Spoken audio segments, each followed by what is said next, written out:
Please student एक बार confirm करिए please. हाँ ठीक है, थोड़ा सा टेक्निकल इश्यूज की वजह से we are late a little bit. Let's start. तो हम we are going to discuss today the first topic. तो हम आज जो है फर्स्ट टॉपिक डिस्कस करेंगे। कल आप लोगों को आई होप कि समझ में आया होगा जितना भी मैंने डिस्कस किया है about the syllabus and about the chapter. आप लोग बीच बीच में रिस्पॉन्ड करते रहिएगा अगर आप लोगों को कुछ नहीं समझ में आया और समझ में आ रहा है तो भी ठीक है। तो आज हम स्टार्ट करेंगे कि हमने सिलेबस बता दिया है पूरा, और हमने सिलेबस भी बता दिया है, चैप्टर्स भी बता दिए कि क्या क्या चैप्टर्स पढ़ने हैं। तो हमारा फर्स्ट टॉपिक होगा आज 18th सेंचुरी डिबेट, ठीक है। और जहाँ पे हम ये देखेंगे कि मुगल जो है, मुगल का जो एम्पायर है वो डिक्लाइन कैसे हुआ, कैसे मुगल साम्राज्य का पतन होता है और क्षेत्रीय शक्तियाँ इमर्ज करती हैं। हाँ ठीक है, हाँ।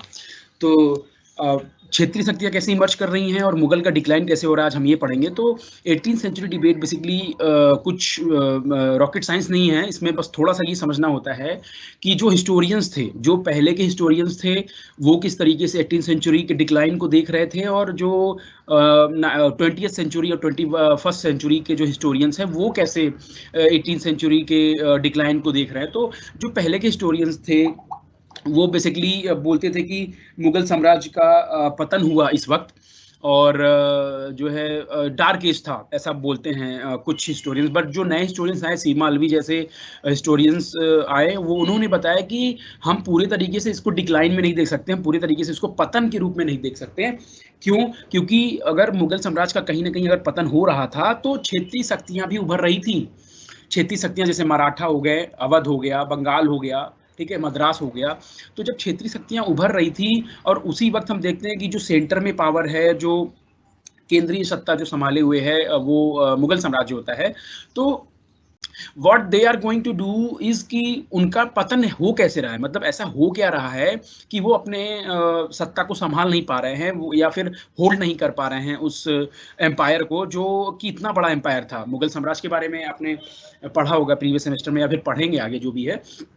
तो मुगल साम्राज्य इतना बड़ा साम्राज्य होने के बावजूद, जहाँ पे अकबर, बाबर, हुमायूं, शाहजहां, जहांगीर जैसे very capable empire was they, sultan and king was there.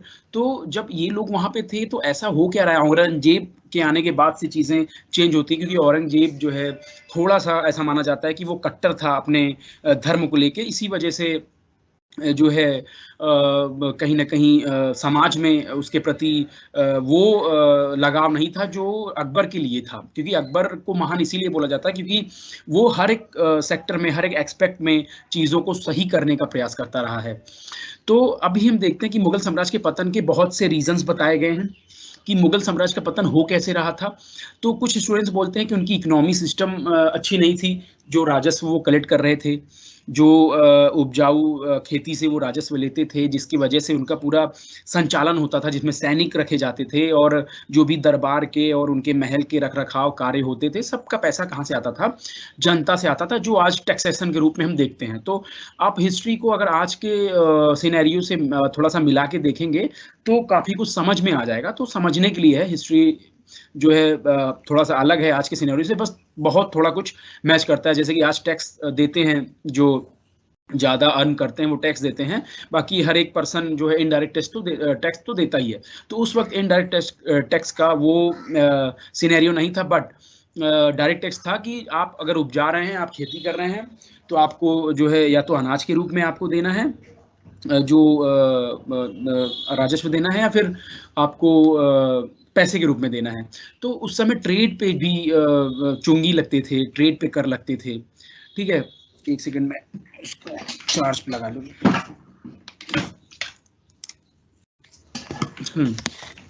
तो जो टैक्सेशन उस समय होता था वो चुंगी के रूप में होता था, ट्रेड के रूप में होता था।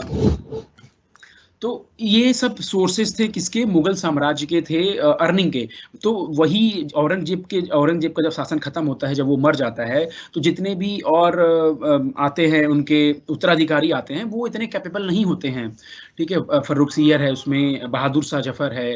तो इस तरीके जितने भी उनके साम्राज्य के जो उत्तराधिकारी आते हैं, वो इतने कैपेबल नहीं रहे कि उस तरीके से मजबूती से वो सेंटर होल्ड कर सकें। तो कुछ लोग बोलते हैं कि इकोनॉमिकल रीजन थे, आर्थिक जो कारण थे उनके पतन होने का, कुछ सामाजिक कारण थे कि धर्म के प्रति ज्यादा झुकाव हो गया था, समाज में वो तारतम्य हार्मनी नहीं बना पा रहे थे मुगल्स, जिसकी वजह से जो है समाज में उनके प्रति वो भाव नहीं आ पा रहा था। जब ये लोग कमजोर हुए, तो उसी वक्त हम देखते हैं कि जो क्षेत्रीय शक्तियां होती हैं वो उभर रही थी। तो अवध में सफदरजंग जब अवध जाते हैं, तो वहां पे वो उसको इस्टेब्लिश करता है, अवध को इस्टेब्लिश करता है, अवध को मजबूत बनाता है। और जब बंगाल में आप देखते हैं, तो मीर कासिम जैसे लोग, उनके जो एंसेस्टर्स रहे थे, वो अवध को, सॉरी, बंगाल को मजबूत बनाते हैं। तो वो लोग क्या होता है कि हालांकि ये लोग मुगल के सिस्टम को फॉलो करते हैं, जो मुगल पीरियड में सिस्टम, एडमिनिस्ट्रेशन सिस्टम बना दिया गया था, उसको फॉलो तो करते थे, और उसी के अकॉर्डिंग वो लेते भी थे कि उन्हीं के अनुसार आपका राजस्व ले रहे हैं, वो उन्हीं के अनुसार जो दरबार का जो डेली का रूटीन है वो फॉलो कर रहे हैं। तो मोर और लेस वही चीजें थी जो मुगल पीरियड्स में थी, सॉरी, मुगल दरबार में थी। बट ये क्षेत्रीय शक्तियां उभर इसलिए रही थी क्योंकि अब मुगल का कंट्रोल लूज हो रहा था। तो ये मुगल का पतन होता है और क्षेत्रीय शक्तियां भी उभरती, इसीलिए 18th सेंचुरी डिबेट में बोला जाता है कि there was no totally dark age, मतलब कोई डार्क एज नहीं था टोटली कि मुगल का पतन हो रहा है और समाज में कुछ नहीं हो रहा है। नहीं, वहां पे चीजें, जब क्षेत्रीय शक्तियां उभर रही थी, तो वो भी अपने दरबार में संगीत, लेखन, ठीक है, और आर्ट, इन सब का जो पैट्रोनेज, संरक्षण दे रहे थे, किसको, अपने लोगों को। वहां पे जो उनके विद्वान हुआ करते थे उनको संरक्षण दे रहे थे। तो वो एक पैरेलल गवर्नमेंट स्टार्ट हो रही थी रादर देन जो मुगल का कंट्रोल था उसके एवज में। तो इस तरीके से जब क्षेत्रीय शक्तियां उभर रही थी, तो क्षेत्रीय शक्तियों को जब उभरता है, तो 1761 में हम देखते हैं कि जो मुगल साम्राज्य होता है वो नाम मात्र का साम्राज्य रह जाता है। तो इसी कारण जो स्थानीय शक्तियां हैं वो स्वाधीनता के दावे करने लगते हैं कि हम अब स्वतंत्र हो गए, अब हम मुगल के चंगुल में नहीं हैं, अब हम जो है मुगल जो एम्पायर है, जो मुगल साम्राज्य के जो उत्तराधिकारी हुए हैं, वो हमें कंट्रोल नहीं करेंगे, अब हम खुद गवर्न करेंगे अपना जो स्टेट है, या फिर उनकी जो जो टेरिटरी थी, उसमें बंगाल, और बंगाल से स्टार्ट होता है, हैदराबाद है, अवध है, ठीक है। ये मुगल के क्या होते थे, सूबेदार होते थे, ये मुगल के सूबेदार होते थे। तो यही हम चीज देखते हैं कि जो मुगल के सूबेदार होते थे वही आगे चल के उस एरिया के राजा बन जाते हैं। तो 18th सेंचुरी बहुत ज्यादा नहीं, यही है कि आपका मुगल डिक्लाइन हो रहा था, और जो आपके सूबेदार के रूप में स्थापित किए गए थे अवध में, पंजाब में, बंगाल में, तो वो लोग अब क्या है कि खुद का गवर्नेंस स्टैब्लिश कर रहे हैं कि अब हम अपने क्षेत्र का देखें। क्योंकि ऐसा होता था कि सूबेदार हैं तो वहां से जो राजस्व कलेक्ट होता था उसका कुछ हिस्सा जाता था मुगल खजाने में, मुगल के खजाने में जाते थे, जिसकी वजह से उनका चलता था क्या, उनका मुगल खजाने में जाता था, इस वजह से उनका वो सिस्टम चलता था, रन करता था, एडमिनिस्ट्रेशन चलता था, उनके जो सैनिक के रख रखाव के लिए पैसे होते थे वो सब मैनेज होता था। और एक ये वैधानिकता थी कि मुगल के अंदर ही आते हैं क्या, अवध आते हैं, मुगल के अंदर आते हैं आपके बंगाल आते हैं, तो और हैदराबाद आता है, जो भी निजाम थे उस वक्त।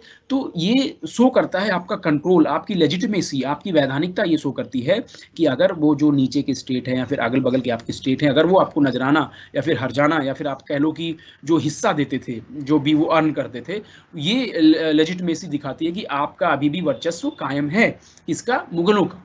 तो मुगलों का वर्चस्व कायम था। बट 1761 तक देखते हैं कि नाम मात्र के साम्राज्य रह जाती है और क्षेत्रीय शक्तियां उभर रही होती हैं। और इसीलिए बोला जाता है कि ये टोटली पतन का काल नहीं था, ये एक रूपांतरण का काल था। रूपांतरण इन द ट्रांसफॉर्मेशन, ट्रांजिशन का फेज था। There was a transition phase where we can see the Mughal was declining, but the periphery, the what do you say, periphery and the जो रीजनल पावर्स थे, दे वर इमर्जिंग एट दैट टाइम। तो वो लोग emerge कर रहे थे। इसमें हम बंगाल, हैदराबाद, अवध, ये जो सूबेदार हुआ करते थे, तो इन लोगों के हिसाब से काम होता था। तो 17 से 17 में, 1717 में मुर्शीद कुली खां ये सूबेदार बना, किसका, बंगाल में। 1717 में वो बंगाल का सूबेदार बना, और मुगलों के नियंत्रण से जो सूबा था वो धीरे धीरे छूटता गया। क्यों? क्योंकि आप एक जगह बैठ के सब जगहों को को कंट्रोल नहीं कर सकते हैं। तो इसीलिए जब हम देखते हैं कि मुर्शीद कुली खां सूबेदार बनता है बंगाल में, तो वो उनका जो है मुगलों का स्वतंत्र नियंत्रण धीरे धीरे छूट रहा होता है और ये स्वतंत्र हो रहा होता है। औपचारिक रूप से मुगल सत्ता की अवज्ञा तो मान रहे थे, औपचारिक रूप से मतलब अगर फॉर्मली देखे तो वो मुगल के अंदर आते थे, बट वो अपना शासन अपने हिसाब से चला रहा था, तो अपने राजस्व रखने लगा। बीच में ऐसा वक्त आता है क्योंकि मुगल अब कमजोर हो रहे हैं तो उनको राजस्व भेजने की जरूरत नहीं होती थी, तो ये उन पैसों का भरपूर यूज अपने लिए करते थे। मुर्शीद कुली खां स्टार्ट करता है ये चीज।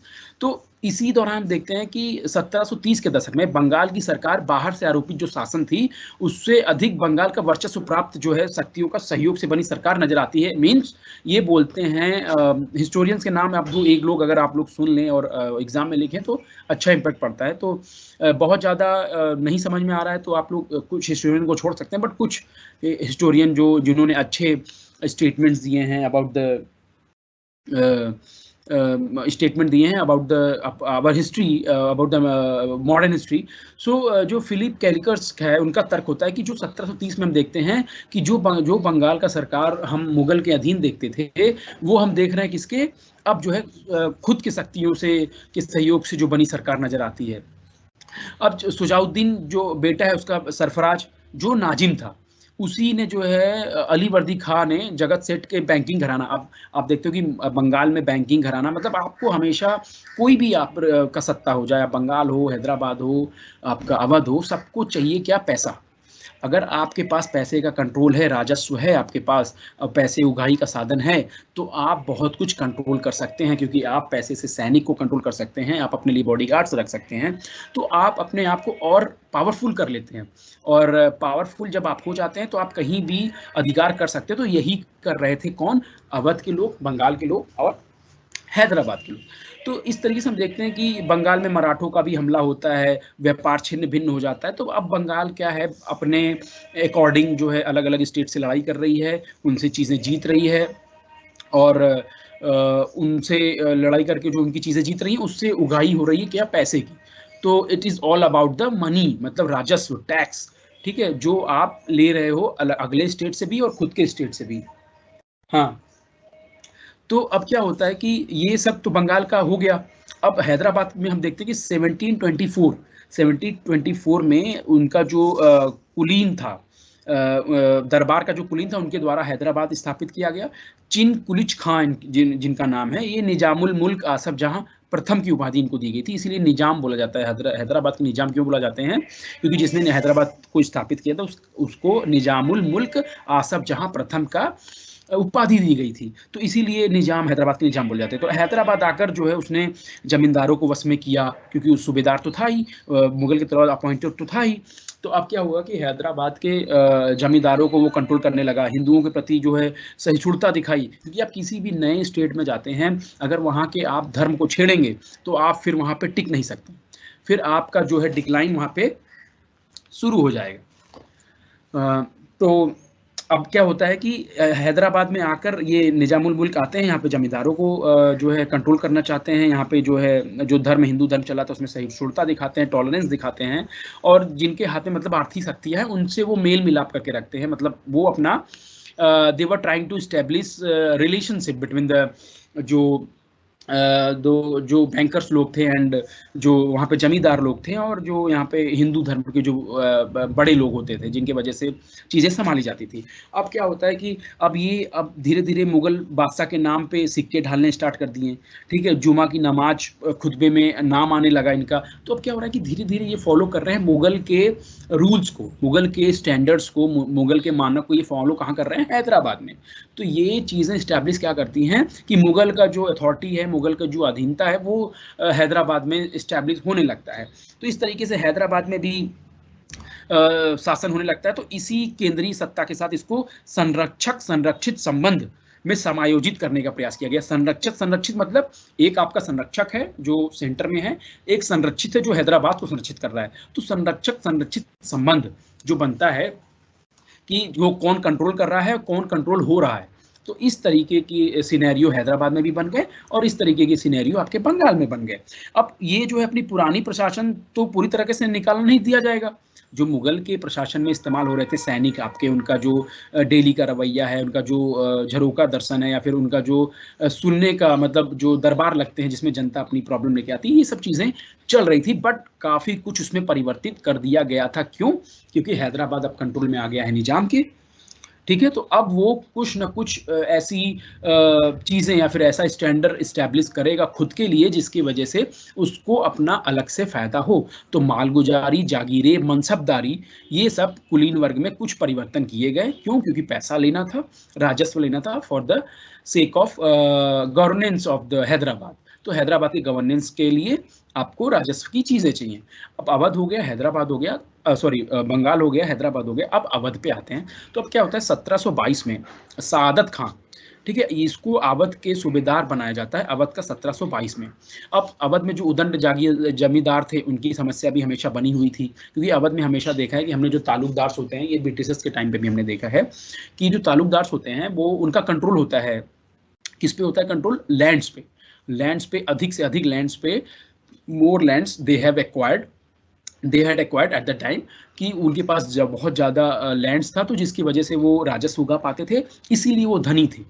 अगर आपके पास पैसा है और पावर है, ये आज भी वर्क करता है। आप कहीं ना कहीं देखते हैं जिनके पास पैसा है और पावर है वो गवर्न कर सकते हैं।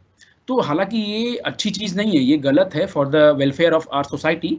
अपने सोसाइटी के वेलफेयर के लिए ये चीज़ें सही नहीं है। बट मनी और पावर, ये दो चीज़ें हमेशा जब भी पास आई हैं तो आप हमेशा स्ट्रेंथन हुए हैं खुद को लेके, और आप गवर्न कर सकते हैं, रूल कर सकते हैं अपने जिस भी एरिया में आप इस चीज़ों को करते हैं। तो अब सादत खां 1722 में अवध का सूबेदार बनाया जाता है, वहाँ के जमींदारों को कंट्रोल करता है।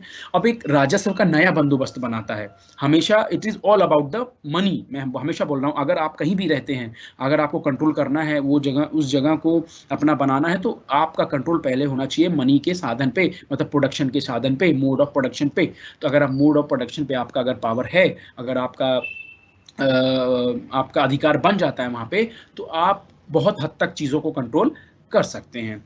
तो अब क्या हो रहा है कि सादत खां वहाँ पे चला गया, ठीक है, राजस्व की मांग 1.5 गुनी हो गई। ऐसा बंदोबस्त बनाया कि राजस्व की मांग 1.5 गुनी कर दिया, मतलब कि अब राजस्व उसको ज़्यादा मिलेगा, मतलब ज़्यादा मिलेगा तो फिर वो अब मुगल को देने के बाद भी अपने लिए बचा पाएगा, जिससे वो अपने उस एरिया को गवर्न कर पाएगा और लोगों के लिए कुछ कर पाएगा और अपने लिए भी कर पाएगा।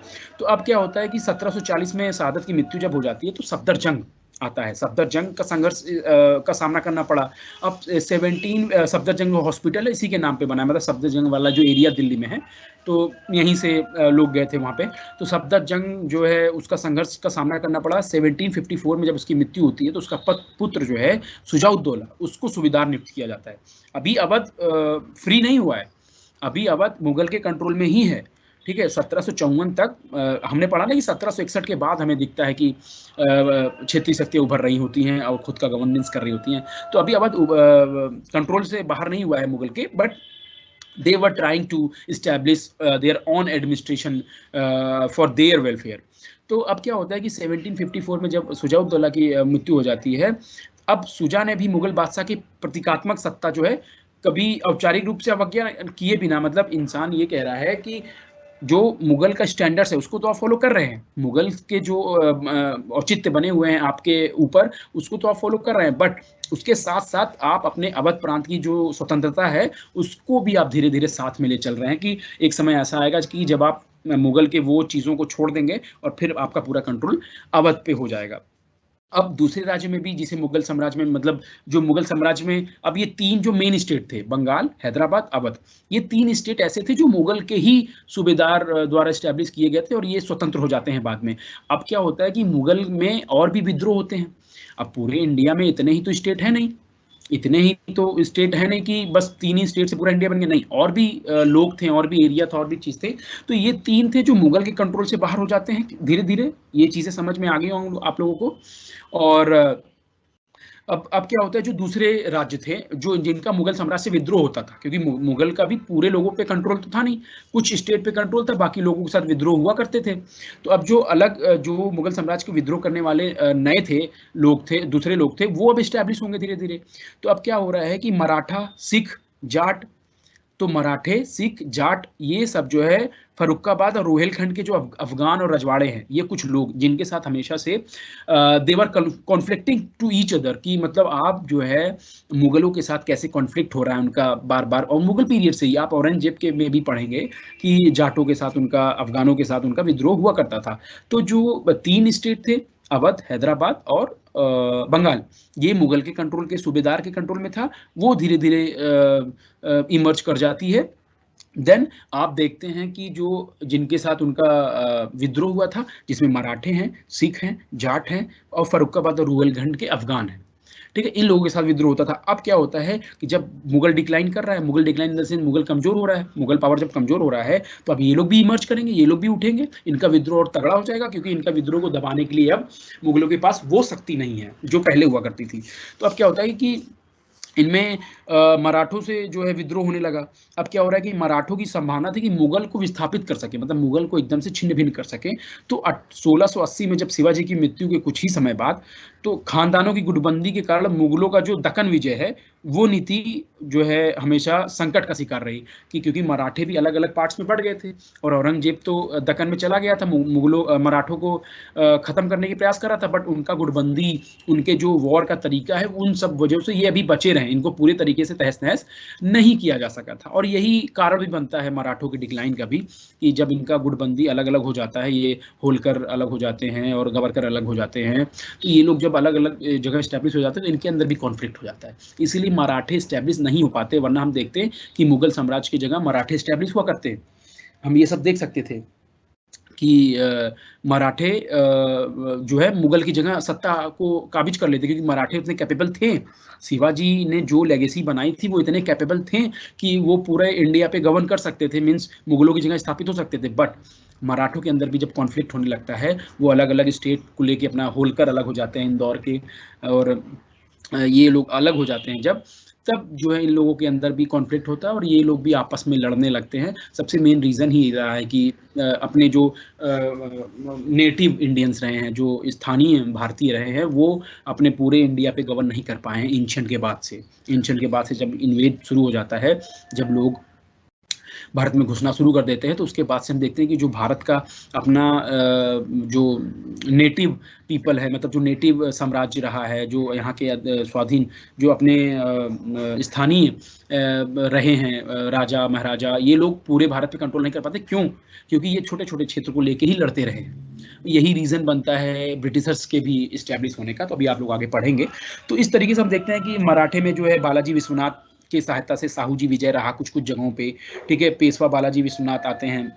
अब गृह युद्ध का परिणाम रहा कि जो राज्य का नियंत्रण है धीरे धीरे शिवाजी के वंश से हटकर पेशवाओं के हाथ में चला जाता है। अब शिवाजी पेशवा रखते थे, तो शिवाजी के वंश से हटकर पेशवा में चला गया। तो ये भी रीजंस हैं कि जब आप एक जगह से सत्ता दूसरी जगह पे ट्रांसफर होने लगती है, तो उसमें कमजोरियां और कमियां भी आती हैं। तो यही सब रीजंस रहे हैं कि मराठे भी पूरी तरीके से स्टैब्लिश नहीं हो पाए। 1740 में जब बालाजी बाजीराव आया, जो फौजी अभियानों की अपेक्षा जो है प्रशासन में अधिक निपुण होते हुए भी पेशवाओं के सबसे सफल सिद्ध हुआ। अगर कुछ पेशवा तो रहे ही अच्छे ना, मराठा के कुछ पेशवा अच्छे रहे हैं, जिनकी वजह से मराठे आसपास के क्षेत्र पे तो कंट्रोल कर रहे थे। अब मराठे जो है कर्नाटक वाले पूरे एरिया से लेके महाराष्ट्र और आंध्र प्रदेश, काफ़ी जगहों पे उस समय जो भी एरिया थे उस पर उनका कंट्रोल था और वहाँ से वो राजस्व वसूलते थे। अब क्या हो रहा है कि अब ये लोग जो है राजस्व वसूल रहे हैं, तो मराठे जो है बड़े बड़े भागों पर अधिकार करने के बावजूद, अगर बड़े बड़े भागों पे अधिकार कर लेते उसके बावजूद उसको एक साम्राज्य बनाने का प्रयास नहीं किया। ये बहुत बड़ा रीजन है मराठों का एक ना होने का, कि आपने बड़ा बड़ा साम्राज्य तो जीत लिया, बट आपने वहां से राजस्व लेके या उनको अधीन करके छोड़ दिया। आपको एक बड़ा साम्राज्य बनाना है तो सबको मिलाना होता है। तो आप जब भी जहां लूट रहे थे वहां से आप चौथ और सरदेश मुखी वसूल रहे थे और उसके बाद आप अपने एरिया में चले जा रहे थे। तो अब क्या होता है कि जब भी आप किसी एरिया को छोड़ के चले आएंगे, अगर वो थोड़ा सा भी लूज पाएगा, कंट्रोल ढीला पाएगा, वो तुरंत विद्रोह कर देगा और अपना खुद का स्टैब्लिश कर देगा। तो बाद में वो देखते हैं कि नागपुर के भोसले, बड़ौदा के गायकवाड़, इंदौर के होलकर, ग्वालियर के सिंधिया, इनके बीच में मराठे विभाजित हो जाते हैं और इसीलिए मराठे जो है पूरी तरीके से भारत पे कंट्रोल नहीं कर पाते हैं, थोड़ी जगह पे इनका कंट्रोल रहता है। अब क्या होता है कि अब मराठा साम्राज्य और मुगल जो व्यवस्था है उनको लेकर भी बहस है, तो हिस्टोरियन का डिबेट है, उसमें जाएंगे तो बहुत टाइम लग जाएगा, तो इसमें अपने इरफान अभी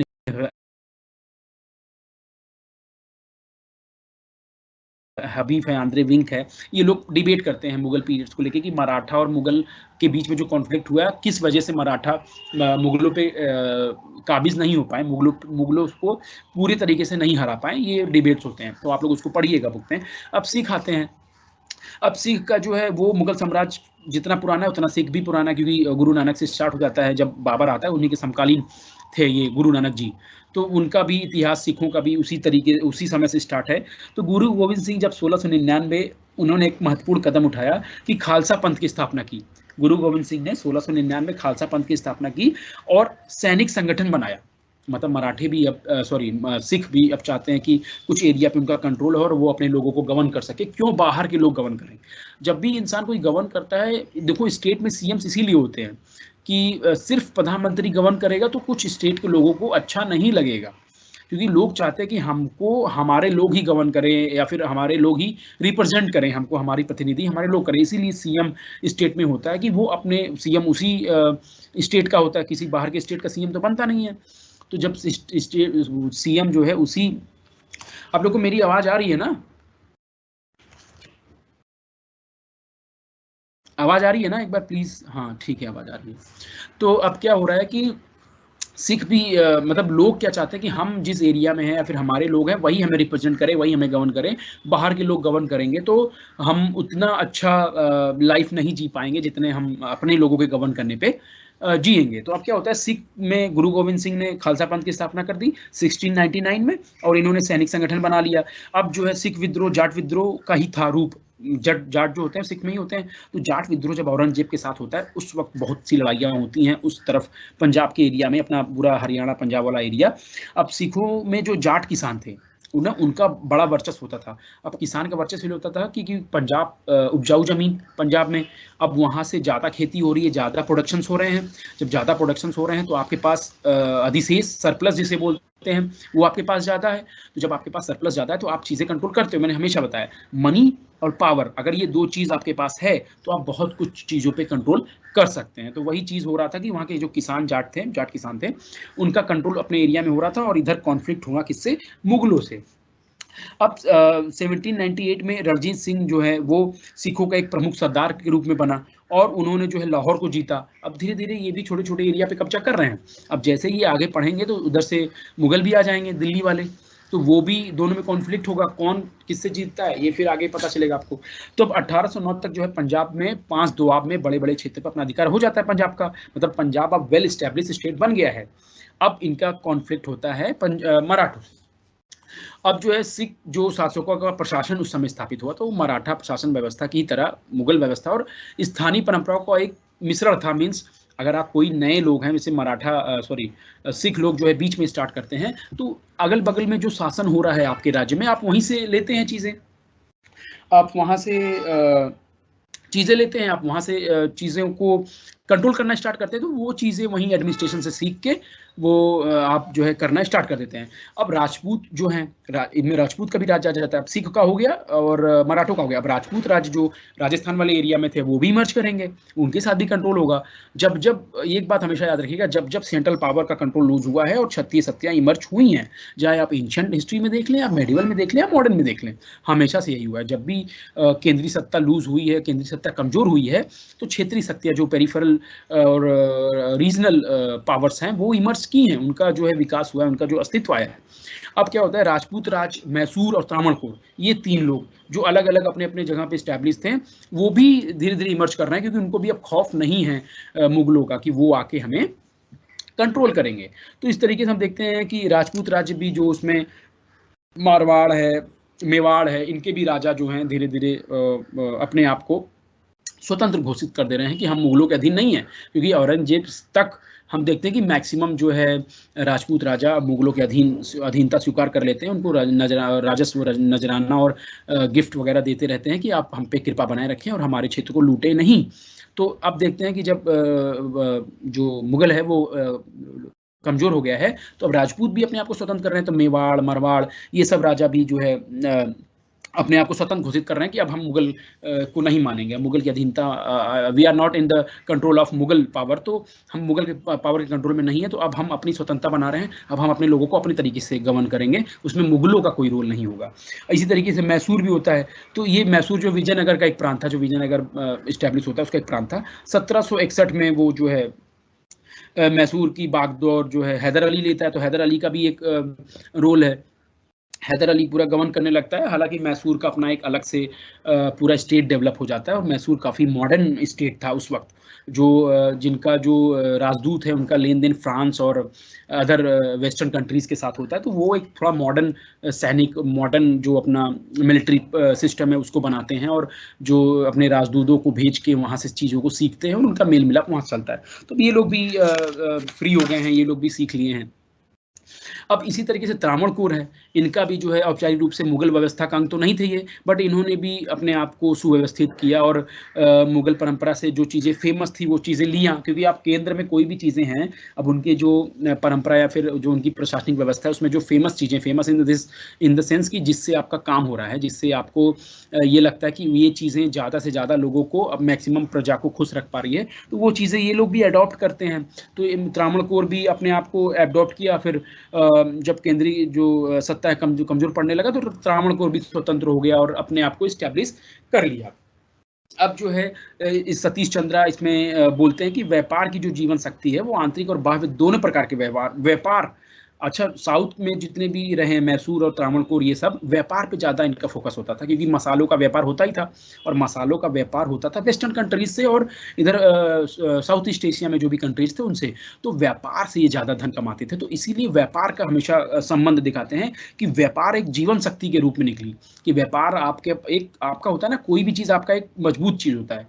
जैसे अपने इंडिया में डायस्पोरा बहुत मजबूत है, अगर आप इसको करंट के सिनेरियो देखें तो हमारा डायस्पोरा जो है, डायस्पोरा बोलते हैं जो बाहर के प्रवासी हैं, प्रवासी लोग, तो डायस्पोरा जो है हमारा वो इतना मजबूत है कि हम हर देश में फैले हुए हैं, तो हमारा उससे राजस्व राजस्व इन द सेंस जो रेमिटेंस होता है, रेमिटेंस आता है वहाँ से, तो ये हमारा एक पावर है। इसको हम देखते हैं कि एक पावर के रूप में, कि हमारा, क्योंकि हम अगर अपने सारे डायस्पोरा को यहाँ बुला ले तो कई देशों की इकोनॉमी हिल जाएगी। तो अमेरिका हो गया, और इधर मिडिल ईस्ट में कुछ कंट्रीज हो गए, सऊदी वगैरह और यूएई, कतर वगैरह, तो यहाँ पे अपने लोग जाता है, तो इनकी वजह से ये होता है एक पावर प्रीपोजिशंस, कि पावर कैसे कनेक्ट कर रहा है आपको और आपके दूसरे स्टेट को। तो इस तरीके से व्यापार था, ट्रेड था, किसमें, त्रावणकोर और मैसूर जैसे स्टेट्स में ट्रेड था, जो उनको कनेक्ट करके रखता था अदर स्टेट से और खुद को। तो ये इनकी पावर, जीवन शक्ति होती थी, कि ये इसकी वजह से अपने आप को मजबूत कर पाते हैं। तो इस तरीके से अब जो है ये हमने पढ़ लिया कि मुगल कैसे कमजोर हुआ और क्षेत्रीय शक्तियां उभर रही थी। अब क्षेत्रीय शक्तियां जब उभर रही थी तो आपस में कॉन्फ्लिक्ट भी था, उनके बीच में द्वंद्व होते थे। अब इसका फायदा उठाएगा कौन? अंग्रेज। अब ब्रिटिश, क्योंकि 1600 में आ गए, उनका ट्रेड चल रहा है नीचे वाले राज्यों से, अपना मैसूर हो गया, त्रावणकोर हो गया, अपना जो मद्रास वाला एरिया है, केरला वाला एरिया है, कालीकट वाला, तो यहाँ से ये व्यापार तो कर ही रहे हैं, और ये देख रहे हैं, क्या देख रहे हैं कि मुगल का जो डिक्लाइन तो हो रहा है, बट क्षेत्रीय शक्तियाँ उभर रही हैं, और क्षेत्रीय शक्तियाँ भी आपस में लड़ रही हैं। That is the main reason why they are here for the 150 to 200 years, right. तो ये मेन रीजन था कि क्षेत्रीय शक्तियाँ आपस में जो लड़ रही थी, इसकी वजह से इसका फायदा कौन उठाता है? ब्रिटिशर्स। ये भी एक दूसरे को आपस में लड़ा के अपना फायदा निकालते रहें, और इन लोगों को ऐसा महसूस नहीं हुआ कि ये they are gonna rule us for the long term, मतलब 150 से 200 साल तक हमें रूल करने वाले हैं। तो यही चीज़ें ब्रिटिशर्स के लिए करती है पावर का काम। तो अब ब्रिटिश साम्राज्य की स्थापना हो जाती है 1600 में, वो कंपनी के रूप में आते हैं। अब जो है धीरे धीरे धीरे ट्रेड कर रहे हैं, चीज़ें कलकत्ता, मद्रास, इन सब चीज़ों में आप जो है प्रमुख अपना केंद्र बना लिए हैं, क्योंकि आप मुगलों से भी फरमान जाहिर करा लेते हैं। फर्रुख सियर से फरमान जाहिर करने के बाद तो वो कई जगह अपने फैक्ट्रीज बना लेते हैं। फैक्ट्रीज इन द सेंस जो माल वहाँ से आता था वो वहाँ पे रहता था और वहीं से सप्लाई और बिकता था, वहाँ पे पूरा लेखा जोखा होता था। हुंडी सिस्टम ले आए ये लोग। तो इस तरीके से आप लोग पढ़िएगा और पता चलेगा कि ब्रिटिशर्स किस तरीके से स्टैब्लिश हुए। तो ये छोटा सा था कि अब जो है क्या है, ब्रिटिशर्स जगह जगह पे, मद्रास में, कलकत्ता में, मुंबई में, 3 जगह में अपना जो है कारखाने स्टैब्लिश कर लिए हैं, जिसकी वजह से वो ट्रेड्स कर रहे हैं लोगों के साथ। और through out the this time कि आप ट्रेड करते के साथ साथ ये भी देख रहे हैं कि कौन से राज्य कमजोर हैं या कौन से राज्य के बीच में कौन सा झगड़ा हो रहा है, क्या मैटर है। तो ये चीज़ें चालाकी उन्होंने की जिसका अंदाजा भी नहीं था इंडियंस को या फिर अलग अलग जो क्षेत्रीय पावर्स थे कि ये हमको रूल करेंगे आने वाले समय में। अब इस तरीके से आए तो व्यापार के लिए थे, आए व्यापार के लिए थे, बट व्यापार करते करते उन्होंने अपना पॉलिटिकल सिनेरियो पूरा राजनीतिकरण कर लिया, उसका पूरा एकदम स्टैब्लिश कर लिया अपने आप को। तो इस तरीके से जब ये आते हैं तो इसमें मेन रीज़न क्या होता है कि फरमान एक तो जाहिर करा लेते हैं फर्रुख सियर से, लेटर्स ले लेते हैं कि कहाँ कहाँ पे वो अपने कारखाने बनाएंगे। तो कारखाने बनाने के साथ ही जैसे ही वो प्लासी का युद्ध होता है, मतलब ये धीरे धीरे सिनेरियो समझते रहते हैं, और 1757 में प्लासी का युद्ध जब हो जाता है बंगाल में, वहीं से उनका कंट्रोल स्टार्ट हो जाता है। ठीक है। अब प्लासी का युद्ध जब होता है उनके बीच में काफ़ी कॉन्फ्लिक्ट होता है। ये लोग आप लोग पढ़िएगा, इस युद्ध को पूरा डिटेल में डिस्कस करेंगे, बहुत टाइम चला जाएगा। तो आप लोग प्लासी का युद्ध पढ़ेंगे, फिर आप ये देखेंगे कि बक्सर का युद्ध कैसा होता है। बक्सर का युद्ध जो 1764 में होता है, सबसे इंपॉर्टेंट युद्ध है, क्योंकि बक्सर के युद्ध के बाद ब्रिटिशर्स पूरे तरीके से इंडिया में स्टैब्लिश हो जाते हैं। बक्सर के युद्ध में क्या होता है कि वो अवध के जो राजा होते हैं उनके साथ भी वो संधि साइन करते हैं, बंगाल के साथ भी संधि साइन करते हैं, और जमींदारी का जो मतलब राजस्व वसूलने का पूरा हक वो ब्रिटिशर्स अपने आप में ले लेते हैं। तो सबसे बड़ा मेन रीजन था ये ब्रिटिशर्स के रुकने का, मैंने बोला ना पैसा। हमेशा याद रखिए पूरे इरा में, मुगल हो इरा या फिर पूरे ब्रिटिश इरा है, मनी जो पैसा है उसका बहुत बड़ा रोल है, और आज भी है। पैसे का रोल तो हमेशा से रहा है और इन्हीं वजह से बनता चला आया है। तो अब इनका कंट्रोल किस पे हो गया है? राजस्व पे। जब ये बक्सर का युद्ध 1764 में लड़ते हैं तो बंगाल की जमींदारी और बिहार की जमींदारी ले लेते हैं कि हम वसूल करेंगे, ये शर्त रखते हैं कि आपका नाम तो रहेगा। अच्छा, ब्रिटिशर्स चालाक, अब ब्रिटिशर्स क्यों ऐसा बोल रहे हैं कि नाम आपका रहेगा और पैसा मैं वसूलूंगा?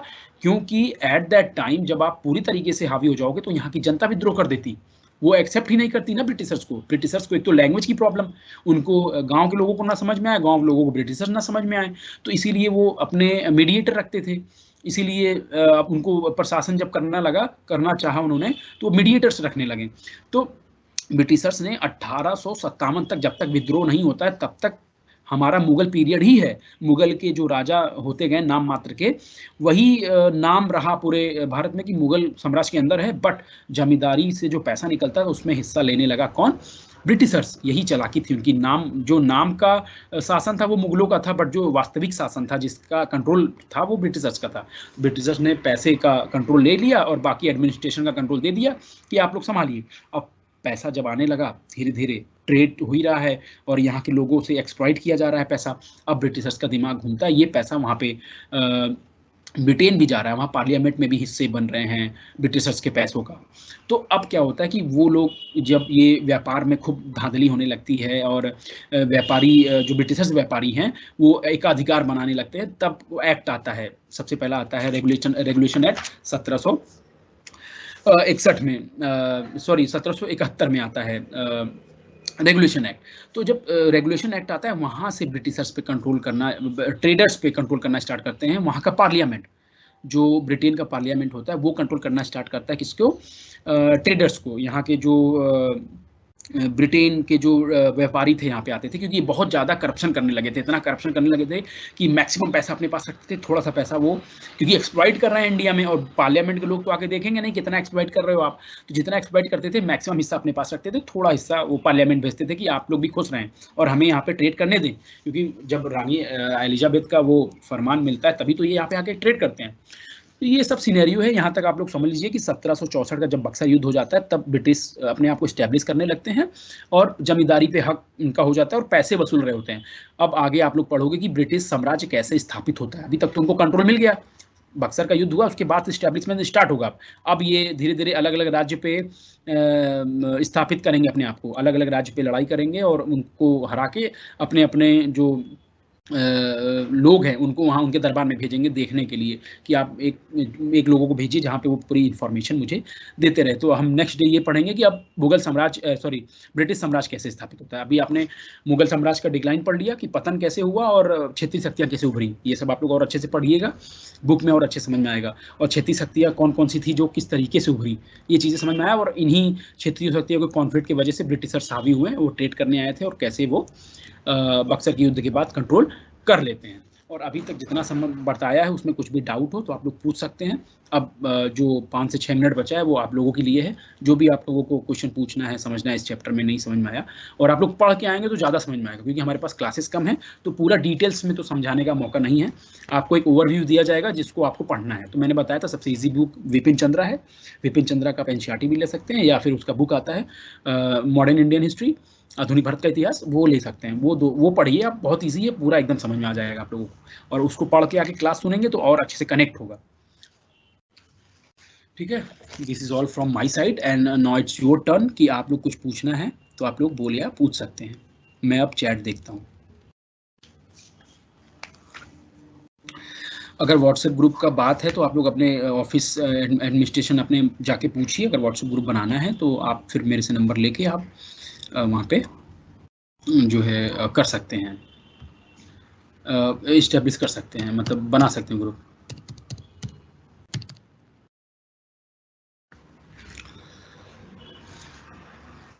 अब आप लोगों को कुछ पूछना है तो प्लीज पूछ सकते हैं। एक और बार बुक दिखा दो। देखिए प्लासी टू पार्टीशन जो बुक है वो ना थोड़ा सा टफ है। प्लासी टू पार्टीशन जो है वो आप ग्रेजुएशन के बाद पढ़ें तो ज़्यादा अच्छा है, क्योंकि अभी आपको शुरू लेवल पे समझना है। तो आपको क्या करना है कि कौन सा लेना है, विपिन चंद्रा। विपिन चंद्रा लीजिए, बहुत इजी है, हिंदी में भी है इंग्लिश में भी है, मॉडर्न इंडियन हिस्ट्री करके विपिन चंद्रा आती है। आप लोग उसको पढ़िए, इजी लैंग्वेज में है, तो आपको वो कहानी समझ में आएगी कि किस तरीके से अपने इंडिया में सिनेरियोस चल रहे थे। ठीक है, तो आपको वो समझना इंपॉर्टेंट है, वो जो स्टोरी लाइन है, story line in the sense जो क्रोनोलॉजिकल स्टोरी लाइन है कि कैसे कालानुक्रम क्या क्या चीज़ें होती हैं। ठीक है, वो समझना अच्छा है। सिलेबस मैंने कल बता दिया था, बाकी आप लोग अपने स्टूडेंट और चीज़ों को करिए, क्योंकि मैं एक चीज़ अगर बार बार बताऊंगा तो बहुत समय चला जाएगा और हमारे पास समय का ही तो दिक्कत है। कल हमने पूरा सिलेबस बताया, चैप्टर्स बताएं और एक ओवरव्यू दिया मॉडर्न हिस्ट्री का कि क्या हमें क्या पढ़ना है, क्या क्या पढ़ना है। और आज मैंने जो है पहला चैप्टर स्टार्ट किया जिसमें आपने मुगलों का पतन देखा और क्षेत्रीय शक्ति का उभार, और ब्रिटिशर्स कैसे स्टैब्लिश हो रहे हैं, अब स्टार्ट हुआ है, तो कल ब्रिटिशर्स को पूरा स्टैब्लिश कर देंगे हम लोग। क्वेश्चन जो भी इंपॉर्टेंट होंगे वो मैं आपको बताऊंगा लास्ट क्लासेस में इसीलिए रखूंगा कि क्या कैसे पेपर लिखना है, क्या क्वेश्चन इंपॉर्टेंट है, क्या आ सकते हैं, नहीं आ रहा है क्वेश्चन तो कैसे अटेम्प्ट करना है, ये भी बताऊंगा ट्रिक कि as a being a history student how to tackle the questions when you are not getting any answers, right.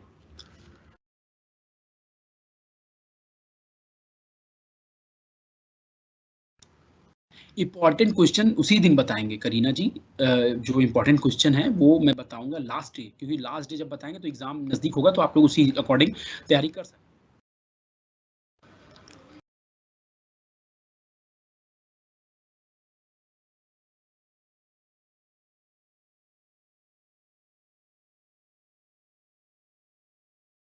में आएगा, आप यहाँ से लेक्चर लेके आप ओवरव्यू लेके जाते हैं, और जब आप बुक्स पढ़ते हैं, जब आप किताब पढ़ना स्टार्ट करेंगे तो आपको डेट और एग्जैक्ट चीज़ें समझ में और अच्छे से आती है, क्योंकि आपको एक कॉन्सेप्ट जो आइडिया है वो क्लियर हो जाता है कि क्या रीजंस थे और क्या हो रहा था उस वक्त।